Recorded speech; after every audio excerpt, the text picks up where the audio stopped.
warahmatullahi wabarakatuh.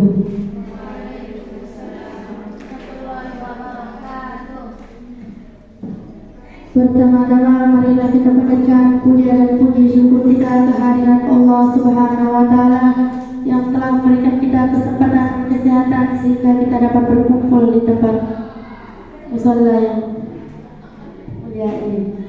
Sallallahu alaihi wasallam. Baiklah, dulunya kami di sini di depan teman-teman semua akan menyampaikan diskusi kita pada pagi hari ini, Kamis 27 Juli 2023. Dengan saya Maisanti sebagai MC dan Azizatul Rahimah sebagai penjelaskan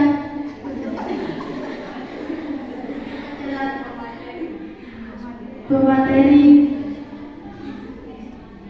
dan Putri Aulia sebagai pembaca pertama, Maulida Mariatul Izzah pembaca kedua, dan Nazilia Banzini pembaca ketiga.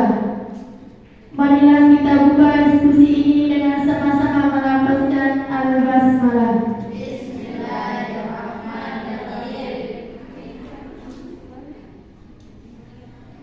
Baiklah,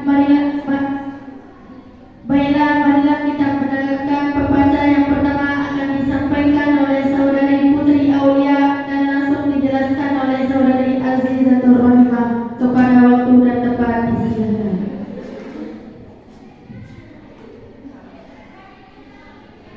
Bismillahirrahmanirrahim. Al-Thalithu bima syuri'atin niyatu li ajlihi al-maqsudul ahammu tamyizul ibadati min adati wa tamyizu rutabil ibadati ba'diha min ba'di kal-wudu'i wal ghusli yataraddadu baina tanzifi wa tabarrudi wal ibadati.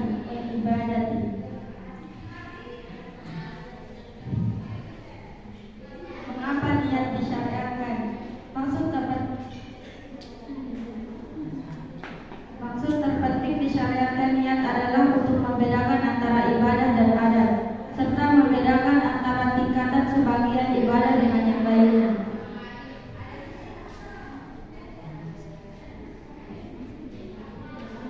Contoh, berwudu dan mandi bisa bertujuan untuk membersihkan dan menyejukkan diri atau ibadah.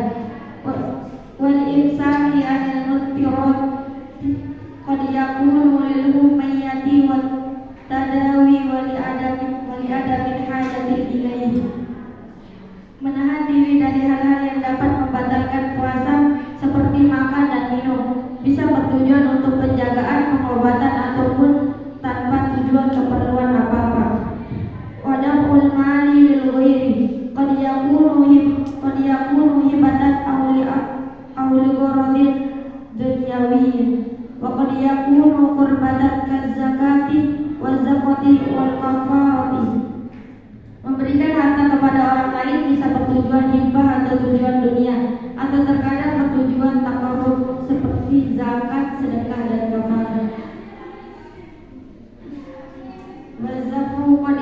Wazabhi qad yakunu bi qasdil akli wa qad yakunu litaqarrubi bi iraqati damai masyuriatin niyatu litamyizil qurabi min ghairihi. Dan menyembelih binatang bisa bertujuan untuk makan ataupun takarrub dengan mengalirkan darah. Masyuriatin niyatu litamyizil qurabi min ghairihi, sehingga niat disyariatkan supaya dapat dibedakan antara tujuan takarrub dengan yang lainnya. Wa kullun minal wudu'i wal ghusli was salati was shaumi wa ghairi dzalika qad yakunu fardan wa nadhran wa naflan. Wudu, mandi, salat, puasa dan yang lainnya bisa berupa fardu, nazar ataupun sunnah.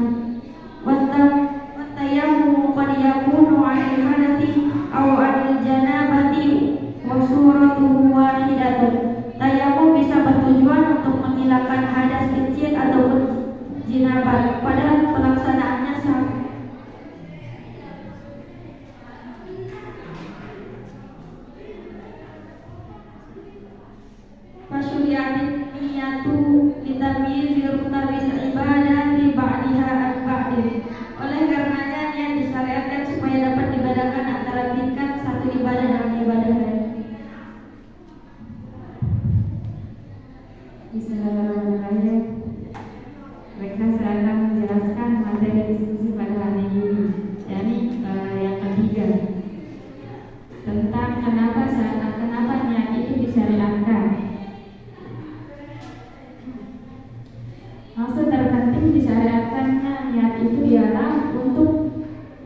membedakan antara ibadah dan kebiasaan, dan untuk membedakan antara tingkatan-tingkatan ibadah yang lain yang satu dengan yang lain. Maksudnya tingkatan ibadah itu dia sunnah atau dia wajib. Contoh misalkan seperti setelah disebutkan tadi, contoh misalnya seperti wudhu dan mandi. Wudhu, nah misalkan kita wudhu kan mandi. Misalkan kita mandi itu kan tujuannya bisa untuk ibadah, ada hanya sekedar untuk membersihkan diri dan atau untuk menyejukkan badan saja. Tapi dengan adanya niat itu, nah itu yang membedakan antara mandi ibadah dan mandi sekedar untuk menyejukkan diri itu. Nah, contoh yang lain disebutkan di sini adalah menahan diri dari hal-hal yang membatalkan puasa, seperti makan dan minum. Nah, tidak makan dan minum itu bisa saja untuk sekedar pengobatan kan. Ada nanti misalnya orang mau operasi kan disuruh ya buat tak makan dan minum gitu. Dan ada juga kan puasa tidak makan dan tidak minum itu untuk tujuan ibadah. Nah, itu dibedakan dengan niat. Karena niat itu kan untuk membedakan antara ibadah dan kebiasaan. Dan contoh yang lain ialah memberikan harta kepada orang lain. Memberikan harta kepada orang lain. Memberikan harta itu tujuannya bisa saja untuk hibah, kan, sedekah atau zakat. Nah, hal-hal ini bisa dibedakan dengan niat. Dan masing-masing dari wudhu, mandi dan sholat itu pasti ada tingkatannya. Ada yang fardu kan, ada yang sunnah. Nah, itu juga niat yang membedakannya.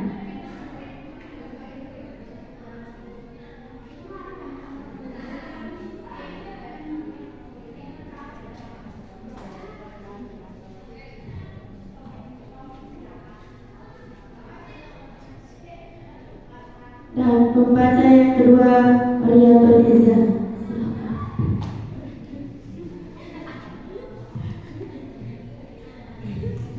Bismillahirrahmanirrahim. Ar-Rabi'u bil qawaid allati tandari biha. Kaidah-kaidah yang masuk dalam kaidah ini. Ya dari fi hadhihi al-qaidati aidatul qawaid minha. Banyak sekali kaidah-kaidah yang dapat masuk dalam kaidah ini, antaranya al-awwalu ma yushtaratu fihi ta'yinu wal khata'u fihi mubtilun. Perkara yang berkaitan dengan amalan yang disyaratkan harus dijelaskan saat niat, maka kesalahan dalam memberikan penjelasan akan membatalkan amal tersebut. Adzani ma yushtaratu ta'arrudu lahu jumlatan wa la yushtaratu ta'yinuhu tafsilan idza ayyanahu wa aqta darra. Perkara yang berkaitan dengan amalan yang disyaratkan harus dijelaskan secara global saat niat. Tidak disyaratkan harus ada penjelasan secara rinci. Ketika salah dalam memberikan penjelasan secara rinci, maka dapat membahayakan saatnya amal. Adzalisu ma la yushtaratu ta'arrudu lahu jumlatan wa la tafsilan idza ayyanahu wa aqta lam yadurra. Perkara yang berkaitan dengan amalan yang tidak disyaratkan harus ada penjelasan secara global ataupun terperinci. Ketika salah dalam memberikan penjelasan, tidak membahayakan saatnya amal. Ar-Rabi'u maqasidul lafzi ala niyatil lafizi. Waqad dzukirat amthilatu hadhihi al-qawaidi bil mabadi'il awwaliyyati. Wa yudatna min al-qaidati ar-rabi'ati mawdi'ul qa'idul wa huwa al-yaqinu 'inda al-qadi fa innaha 'ala niyatil qadi. Maksud sebuah ucapan tergantung pada niat orang yang mengucapkannya. Contoh dari kaidah-kaidah tersebut telah diterangkan dalam kitab Mabadi al-Awwaliyah. Akan tetapi terdapat satu permasalahan yang dikecualikan dari kaidah nomor 4 ini, yaitu masalah sumpah. Sumpah di hadapan qadi adalah menurut niat sang qadi.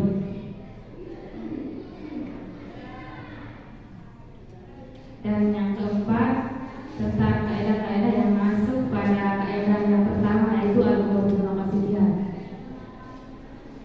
Yang pertama, mayustaratu fihi ta'yinu wal khata'u fihi mubtilun. Perkara yang disyaratkan harus dijelaskan padanya.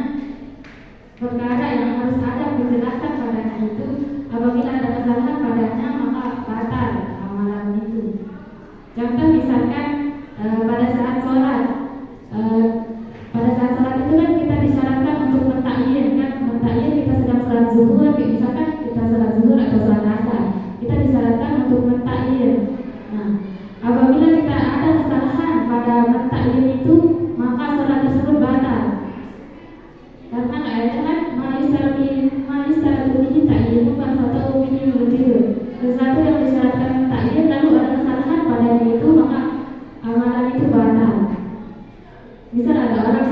zuhur.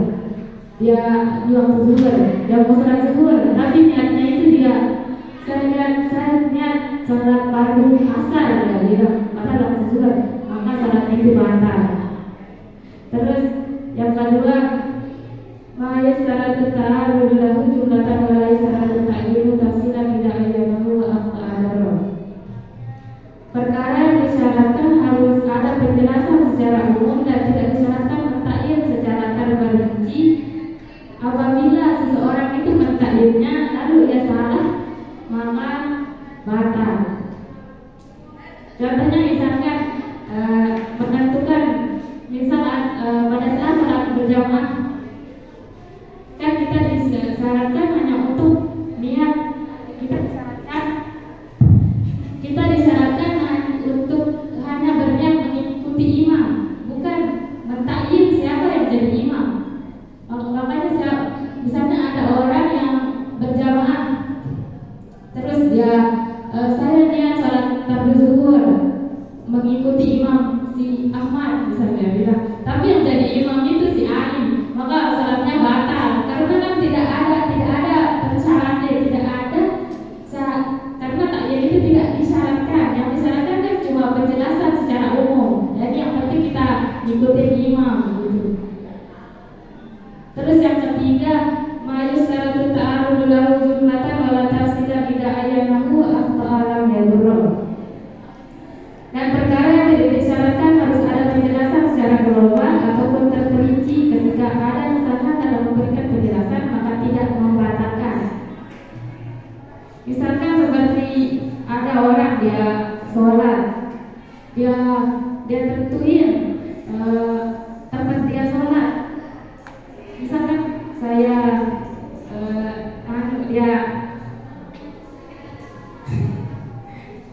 misalkan dia sholat, kan dia tentuin tempat dia sholat itu di mana.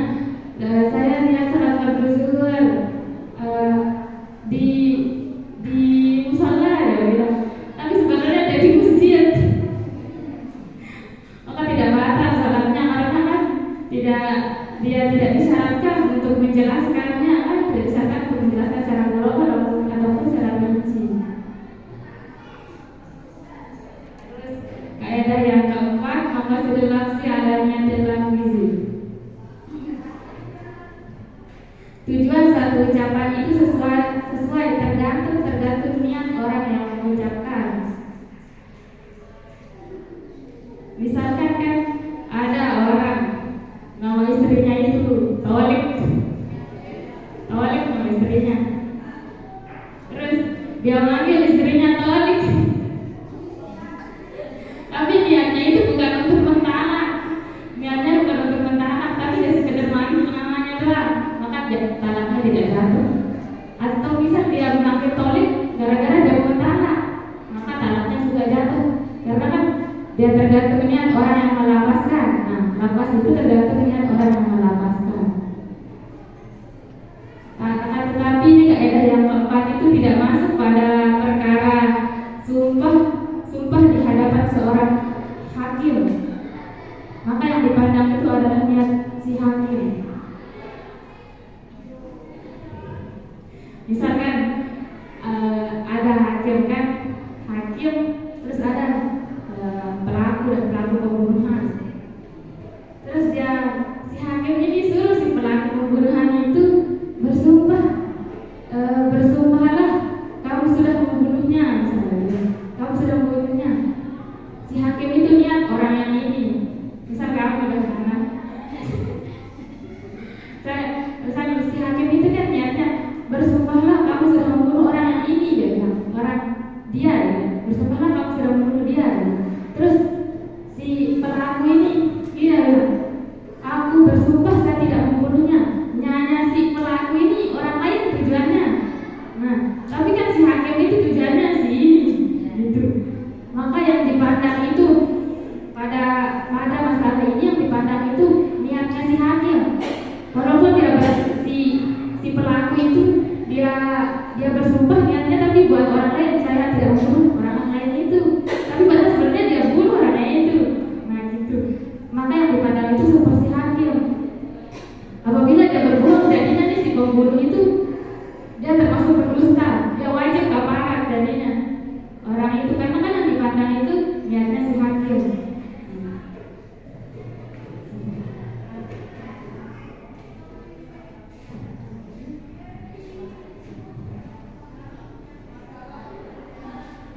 Dan pembaca yang ketiga, Saudari Nazilia Marzili, kepada waktu dan tempat disilakan.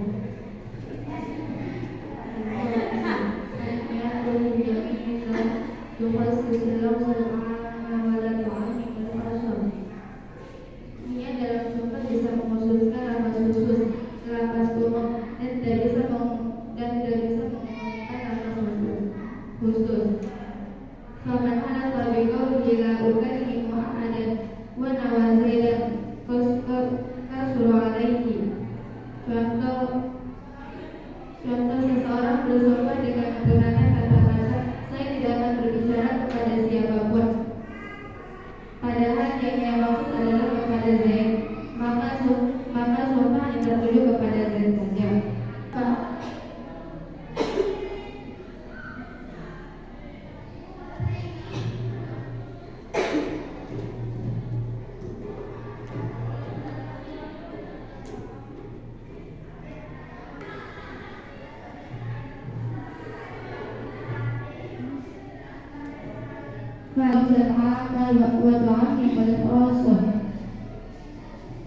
Seseorang diberi hadiah minuman kemudian bersumpah tidak akan minum air tersebut ketika haus, maka sumpahnya hanya tertuju pada air yang ia sifati.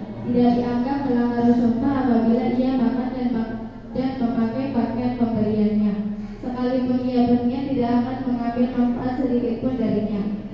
Berbeda dengan pendapat Imam Al-Asnawi yang mengatakan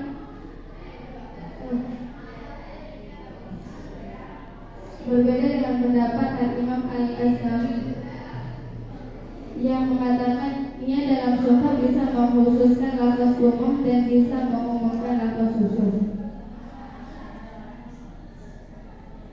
As-saisu al-muqaddimu 'an ibadati li'udrin min a'dzariha idza nawa huduraha laula al-'udru aw salahu thawabuha. Seseorang yang tidak bisa melaksanakan ibadah sebab ada uzur, jikalau ia berniat melaksanakan andaikan tidak ada uzur, maka ia tetap akan mendapatkan pahalanya. An Abi Musa qala sallallahu alaihi wasallam, idza marada al-abdu aw safara kutiba lahu min al-amali ma kana sahihan muqiman. Rawahu al-Bukhari. Dari Abi Musa radhiyallahu anhu, Nabi sallallahu alaihi wasallam bersabda, jika seorang hamba sakit atau mengadakan perjalanan, maka akan ditulis baginya amalan sebagaimana yang dilakukan ketika ia dalam keadaan sehat atau ketika di rumah. Hadis riwayat Bukhari. Al-khamisu fi ma yata'allaqu bin niyat. Hal-hal yang berkaitan dengan niat. Wa yata'allaqu bin niyati sab'atu umurin jama'aha qaulu syair. Hal-hal yang berkaitan dengan niat ada 7 macam. Hakikat yang semuanya terkumpul dalam pernyataan seorang penyair. Hakikatun hukmun ma'alun zaman kaifiyatun syartun wa maqsudun hasan. Pertama hakikatnya, kedua hukumnya, ketiga tempatnya, keempat waktunya, kelima caranya, dan keenam syaratnya, dan ketujuh tujuannya.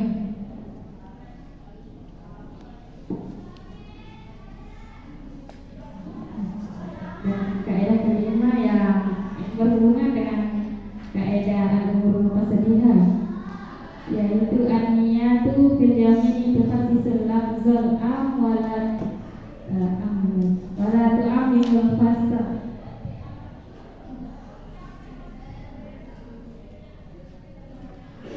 Niat dalam sumpah itu bisa mengkhususkan lafaz umum dan tidak bisa mengkhususkan lafaz khusus.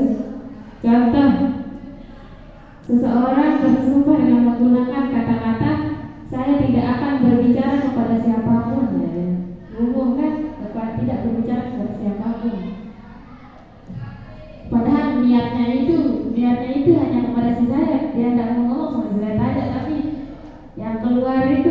sumpah yang kelar itu dia tidak ngomong sama siapapun, maka sumpah yang terjadi itu ya tertujunya itu hanya kepada saya. Maka apabila seorang itu dia ngomong sama orang selain saya, maka dia tidak paparan karena kan tujuannya itu kan cuma si saya. Terus karena niat pada sumpah itu tidak bisa mengkhususkan lapas yang umum dan tidak bisa mengumumkan lapas yang khusus. Dan contoh yang kedua, apabila ada seorang diberikan hadiah minuman, lalu dia bersumpah, saya tidak mau minum air tersebut, dia bilang, dia bersumpah saya tidak mau minum air itu, dia bilang. Maka sumpahnya itu hanya tertuju pada air, tidak pada barang-barang pemberian yang lain dari orang itu. Lalu kaidah yang ke-6, al-muqtati'u anil ibadati udrin min a'dariha idza nawa huduraha wa udurun hasalahu sawabuha. Seseorang yang tidak bisa melaksanakan ibadah sebab ada uzur, jika ia berniat melaksanakan, andaikan ia tidak uzur, maka ia tetap akan mendapatkan pahala. Misal ada orang dia mau puasa, terus dia uzur, dia sakit, terus niatnya itu dia pengen melakukannya seandainya dia tidak uzur, nah maka ia itu dicatat sebagai pahala. Sebagaimana sabda Rasulullah, idza marida al-abdu aw safara kutiba lahu min amali maka sahihan muslimah. Jika seorang hamba sakit atau mengadakan perjalanan atau ia dalam keadaan musafir, maka akan ditulis baginya amalan sebagaimana yang dilakukan ketika ia dalam keadaan sehat dan atau ketika ia di rumah. Misal orang itu kan saat dia tidak musafir, saat dia di rumah rajin dia sholat sunnah, sholat tahajud, sholat duha, terus gara-gara dia musafir dan dia dapat ngerjain sunnah-sunnah itu, kan karena itu kan musafir itu kan ada termasuk uzur, maka ia tetap dapat pahala gara-gara kan dia rajin sebelum dia uzur itu. Terus yang kelima, hal-hal yang berkaitan dengan niat. Hal-hal yang berkaitan dengan niat itu sudah terkumpul pada bait saya. Hakikatun hukmun mahalun mazama, kaifiyatun syartun maksudun makan. Hakikat niat di sini itu hakikat niat, maksudnya itu kayak definisi niat. Definisi niat itu kan secara bahasa al-qasdu, sengaja. Terus secara cara niat ialah qasdu syai' muqtarinan bi fi'lihi, sengaja melakukan sesuatu bersamaan dengan perbuatannya. Terus hakikatun hukmun dan hukumnya. Hukum niat itu hukum asalnya niat itu wajib. Terus mahalun dan tempatnya itu ialah di dalam hati. Wazaman dan waktunya. Dan waktu niat ialah saat permulaan amal selain puasa, karena kan puasa itu kan kita niatnya di malam, kita ngerjainnya pas udah azan subuh gitu. Terus caranya tergantung amalannya, tergantung babnya. Terus syarat niat itu ialah Islam dan mengetahui apa yang ia niatkan. Terus yang ketujuh, maksudnya itu tujuannya ialah tujuan niat, yaitu ialah untuk membedakan antara ibadah dan kebiasaan dan untuk membedakan antara tingkatan ibadah yang satu dengan yang lain. Ya, ada sanggahan atau pertanyaan?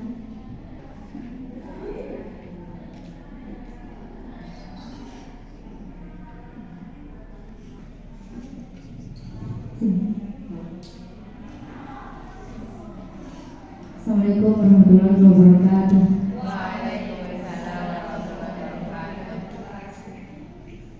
Mohon maaf.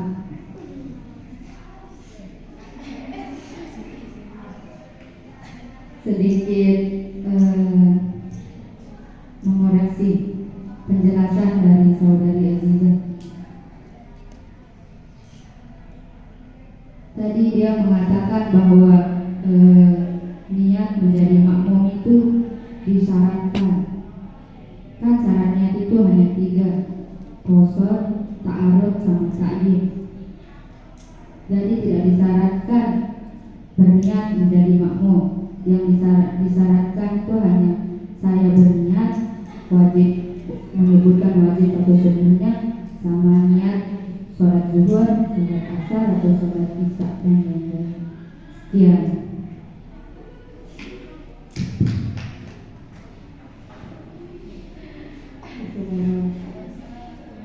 Memang yang disyaratkan itu kan dia yang itu kan. Oh tadi ya rasa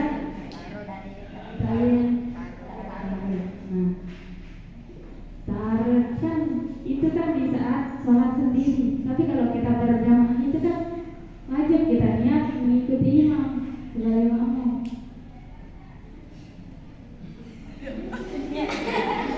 Maka termasuk pas kita berjamaah itu wajib kan disyaratkan jadinya.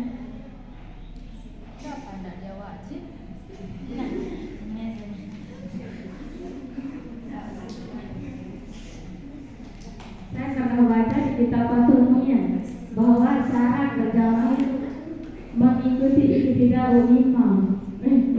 Mengikuti imam.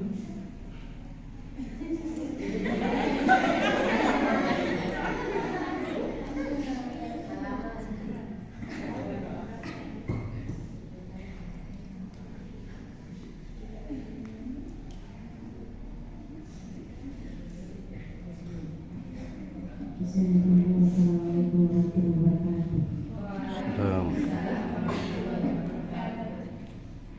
Hanya ingin bertanya, minta tolong contohkan ya perbedaan dari Imam Al-Asnawi, an-niyatu fil yamin tukhassisun nafsa al-'amma wa tu'ammimu al-khassa.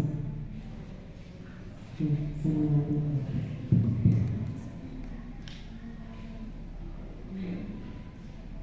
Pendapat Imam Asnawi yang berbeda itu pada kaidah kelima itu kan ya an-niyatu fil yamin tukhassisun nafsa al-'amma wa tu'ammimul khass. Niat pada sumpah itu bisa mengkhususkan nafas yang umum dan tidak bisa mengkhususkan nafas, tidak bisa mengumumkan nafas yang khusus. Sedangkan Imam Asnawi itu berbeda pendapat. Niat pada sumpah itu bisa mengkhususkan nafas yang umum dan bisa mengumumkan nafas yang khusus.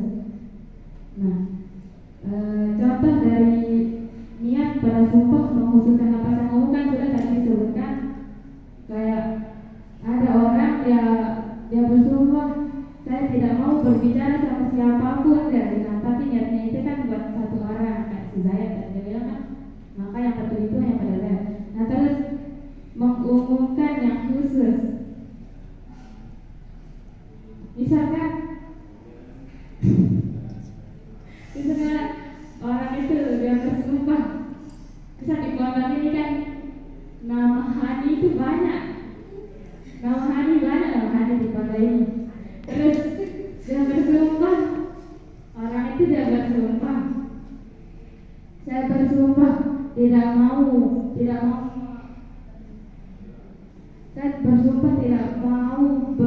berbicara dengan Hani, dia bilang. Tapi tujuannya itu kan Hani semuanya tujuannya. Tapi yang tidak tuju itu Haninya aja.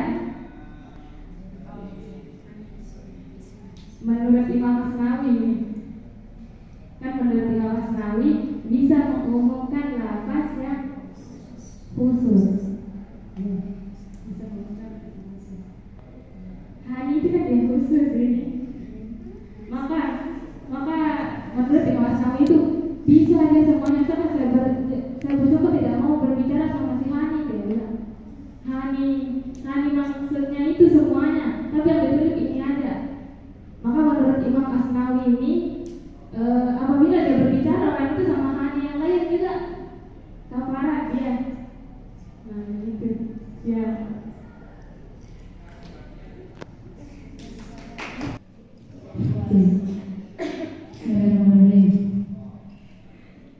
Tadi kan penjelasannya itu bahwa sumpah itu ada dikecualikan satu, niat ketika bersumpah di sumpah niat hakim. Lalu bagaimana dengan ini? Saat Raja Namrud mengadakan sidang terbuka untuk Nabi Ibrahim, para hakim Raja Namrud bertanya pada Nabi Ibrahim, siapa yang menghancurkan berhala-berhala ini? Dia bilang Nabi Ibrahim, patung yang paling besar itu. Bagaimana dengan itu? Itu patung yang paling besar. Ya.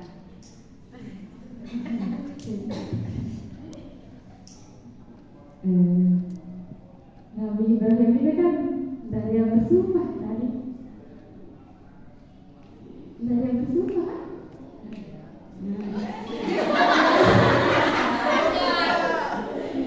Beliau itu kan mengatakan patung yang paling besar itu supaya mereka dapat logika gitu kan, supaya dia dapat jawaban gitu. Betapa bodohnya mereka yang nyembah patung yang tidak bisa apa-apa, dan beliau dapat jawaban seperti itu. Kan beliau sengaja bilang menuduh patung yang besar itu. Terus Raja Namrud itu kan bilang, masa patung itu yang hancurin patung-patung yang kecil itu, bilang orang dari bisa ngapa-ngapain kan. Nah, biar beliau dapat pernyataan seperti itu dari orang yang menyembah itu. Tapi kan ya dari alam bersumpah kata itu lebih banyak. Sekian.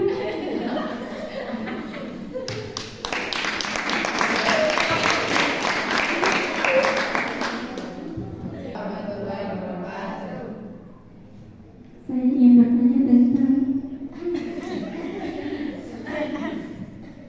kaidah yang mengatakan ma'isyatu fi novel kotofi mubadilah.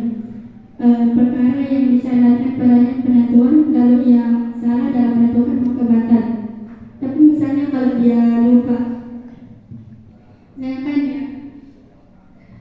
misalnya kan dia baru bangun nih, terus dia mau sholat zuhur, tapi niatnya itu sholat asar. Soal saking paniknya itu kan dia baru bangun.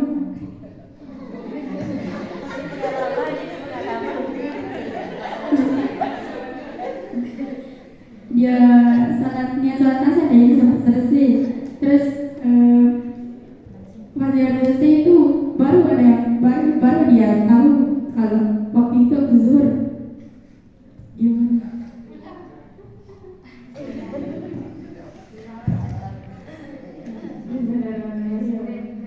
Menurut saya kan takyir kan dia harus ya wajib kita takyir. Terus kesalahan padanya apa batal, ya batal sholatnya. Menurut saya wajib dia mengulang lagi. Ya kalau dia ingat sudah selesai itu. Tapi kalau dia tahu enggak mungkin. Dia sadar kan. Kapan dia tahu itu tempat dia ulang?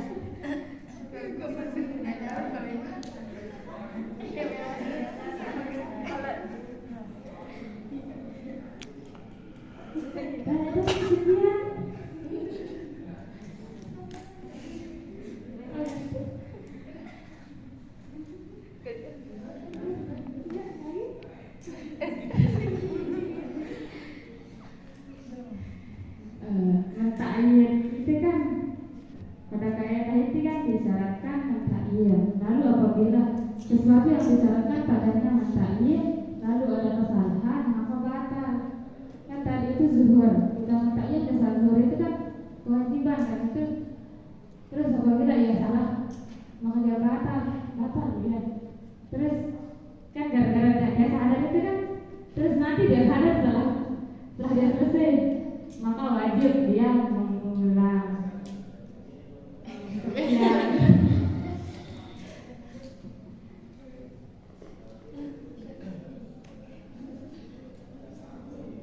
Seandainya dia misalkan dia bangun sebelum mau asar itu dah, bangun zuhur, dia belum sholat, langsung dia sholat. Nah selesai dia salah mentakyir kan niat kan, dia niat asar, langsung dia sholat selesai langsung azan asar. Gimana? Tapi ada yang mengatakan, saya pernah mendengar ada kaidah yang mengatakan al-hukmu la yata'allaqu bil-jali. Hukum itu tidak dan tidak tahu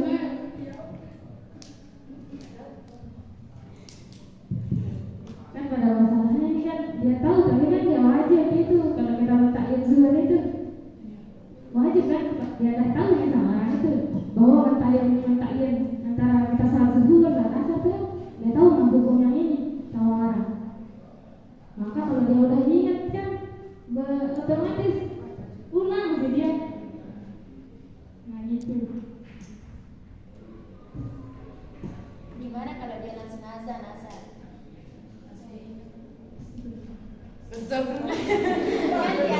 dia terburu-burunya baru bangun zuhur itu.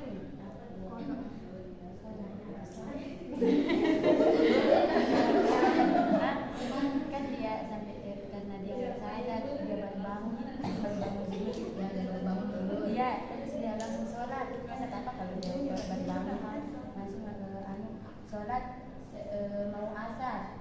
Nah terus dia salah saking terburu-burunya salah dia minta iyan sholat asar. Nah selesai dia sholat itu langsung dia azan asar. Gimana? Dia tahu itu zuhur kan? Belum. Dia salah terus karena nggak sadarnya baru bangun itu. Dia kira dia sholat asar. Enggak. Dia mau sholat zuhur. Tapi saking terburu-burunya itu dia niat asar. Belum. Dia bangun. Nah, terus udah dia niat sholat asar, tiba-tiba selesai dia sholat. Tapi dia sholat zuhur di waktu zuhur. Niatnya asar. Selesai dia sholat, langsung azan asar. Gimana itu? Saya ingat saya belum sholat zuhur. Niat saya itu dari saya mau sholat zuhur tapi niat saya asar. Niatnya sholat zuhur tapi pengucapannya asar. Ya. Niatnya zuhur pengucapannya asar. Tidak sama. Batal. Terus gimana kalau dia langsung azan asar? Batal. Pas dia azan asar bukan asar gitu. Zuhurnya gimana? Zuhurnya tuh batal. Iya, tidak ganti.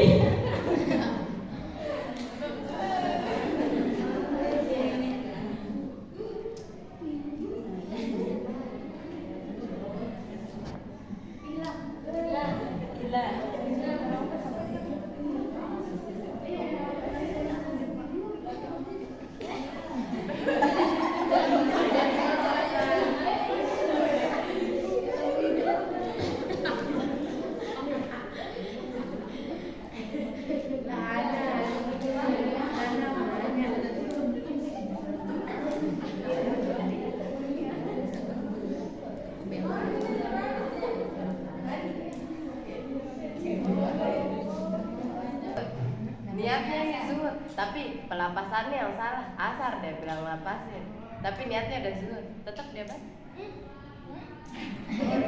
Apa dia melapaskan? Asar lapasnya, tapi niatnya udah zuhur. Kalau lapas itu yang kan ini kan yang dipandang itu kan niat. Niat itu kan di dalam hati kan niat di dalam hati. Berarti tidak dia batal. Tidak dia ngodok. Misalnya kan dia baru bangun langsung niat sholat zuhur. Lapasnya dia melapaskan sholat zuhur tapi niatnya itu Melapaskannya sholat asar. Melapaskan sholat asar, tapi niatnya zuhur. Dia salah melapaskan, salah sebut. Nah kan yang wajib itu kan niat di dalam hati kan, bukan lapasnya. Berarti sah tidak kalau emang dia benar di waktu zuhur kan? Nah, dia zuhur kan, ya. Terus apanya asar, niatnya zuhur. Yang dipandang itu niatnya, maka sah menurut saya.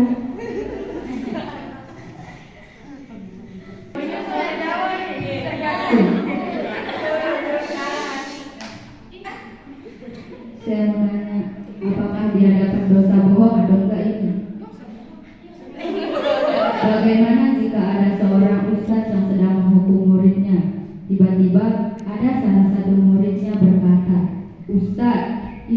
pian kene. Ucapnya sambil memegang perutnya. Ustaz itu mengira muridnya sedang sakit perut, tapi maksud murid itu memang dia sedang memegang perutnya. Tidak pian kene dia bilang. Tapi Ustaz itu memahami. Oh, ini sakit pian Pak.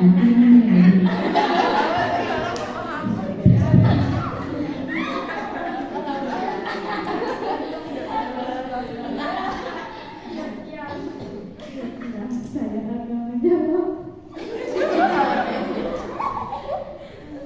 Menurut saya, si murid itu dapat dosa bohong. Dia bohong. Lapasnya nggak dia bohong, tapi mana?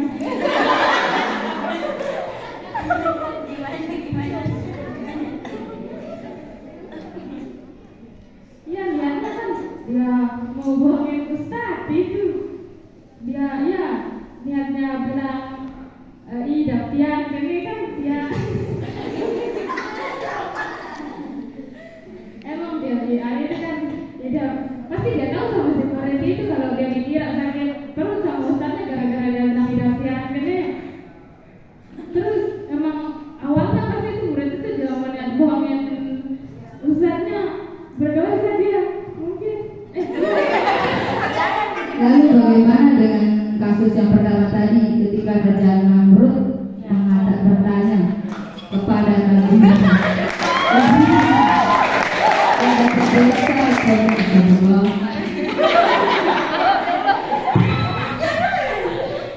Beliau itu tidak dapat dosa.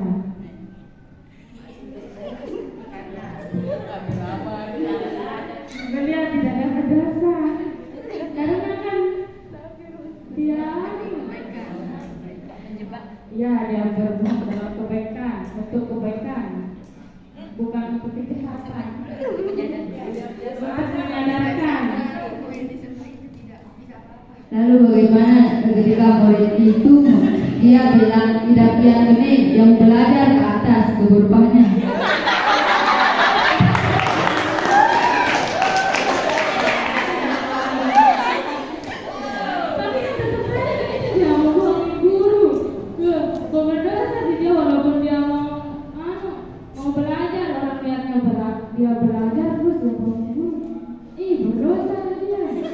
Lalu niat Nabi Ibrahim yang ini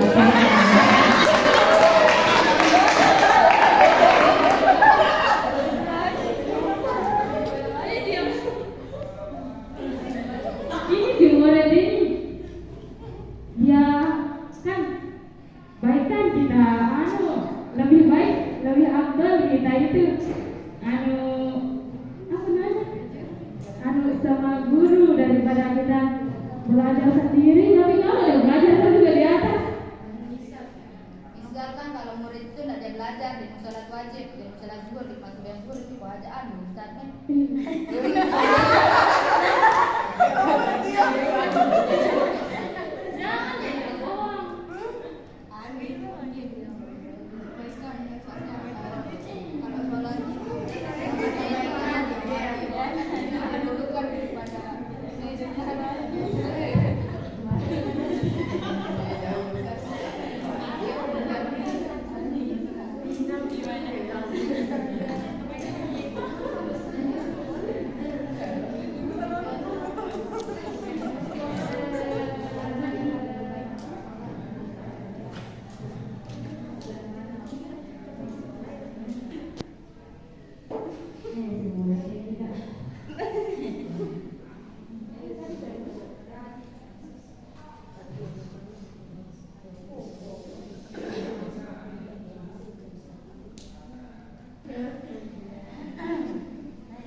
maka harus kita mengutamakan sholat dulu daripada meneruskan belajar.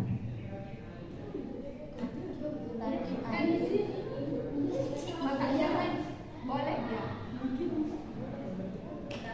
Boleh dia. Dia beda.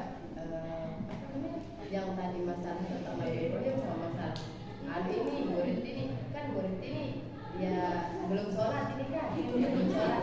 Bisa aja dia bilang ke gurunya, bisa deh kalau kita gurunya, Ustaz saya belum sholat, boleh saya sholat dulu. Pasti dia dikasih sama gurunya dia paham itu wajib.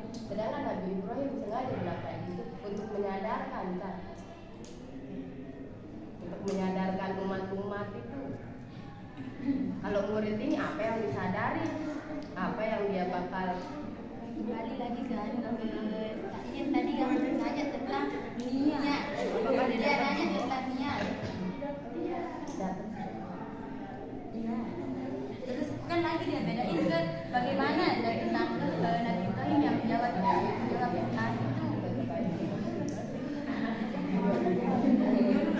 Ini makanya ini menjebak nih.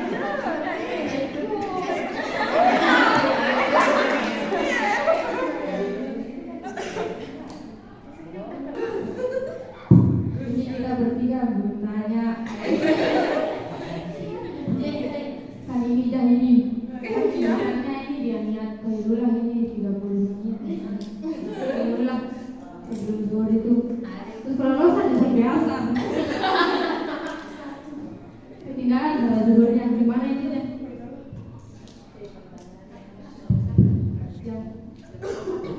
Terus apa enggak?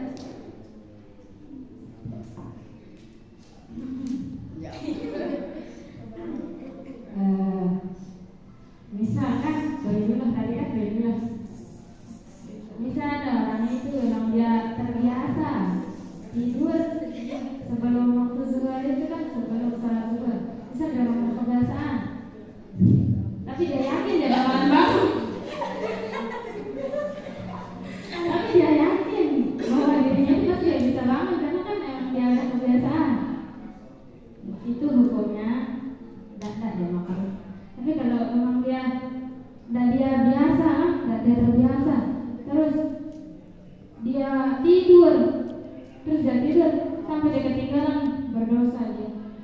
Tapi kan dia dalam keadaan tidur, kan dalam keadaan tidur itu tidak dia tahu apa-apa. Iya emang tidak tahu apa-apa, tapi sebelumnya dia udah tahu kalau emang udah tidak terbiasa, pasti dia tidurnya itu antara dia bangun di waktu sholat itu atau dia terlewati waktu sholat itu kan sebelum dia tidur dia udah tahu. Masa saya pasti saya bisa saya kelolosan nanti ini, pasti dia bilang mikir kan sebelum dia tidur. Tapi tetap aja dia mau tidur, mau berdosa dia.